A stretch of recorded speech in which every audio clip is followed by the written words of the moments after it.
One of those subpoenas went from Jack Smith to AT&T, seeking my cell phone communications. It went to AT&T, and I actually want to commend AT&T for doing the right thing. AT&T is based in Texas. AT&T looked at that subpoena, and they went to their legal counsel. And they said, what should we do with that subpoena? And their legal counsel said, you cannot comply because this is protected by the speech and debate clause of the U.S. Constitution.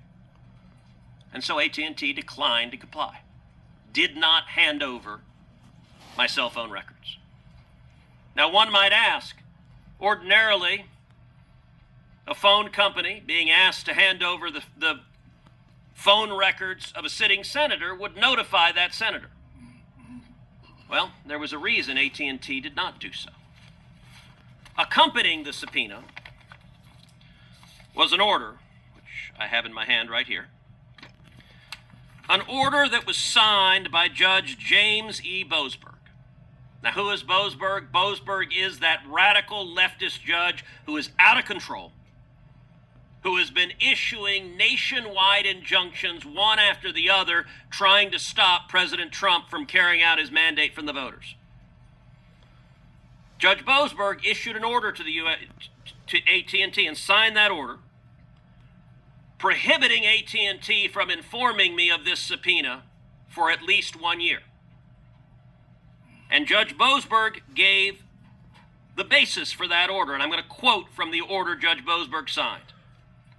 The court finds reasonable grounds to believe that such disclosure will result in destruction of or tampering with evidence, intimidation of potential witnesses, and serious jeopardy to the investigation.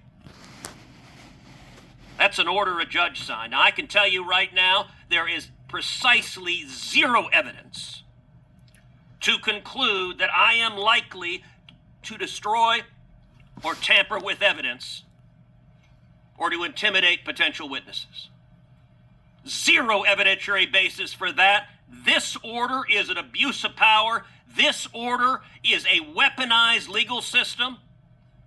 My assumption, we don't have the subpoenas that were issued for the other senators, but my assumption is Judge Boasberg printed these things out like the placemats at Denny's, one after the other.